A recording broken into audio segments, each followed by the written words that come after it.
Hy is die middernag troubadour, die laat aand liedjie boer, in die stilte van die nag, kom die liedjies luid of sag. Elke noot wat saggens breek, fluister stories wat hy spreek. Sy hartstare word geruk, as sy die snare saggies pluk, soms die mooiste melodieë, van die liefde of die see.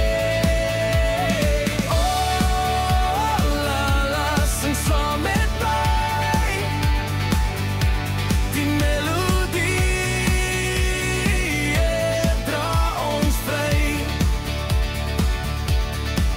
Soms 'n liefdeslied vir jou, of 'n storie wat hy onthou, as hy sy gitaar se snare streel, begin hy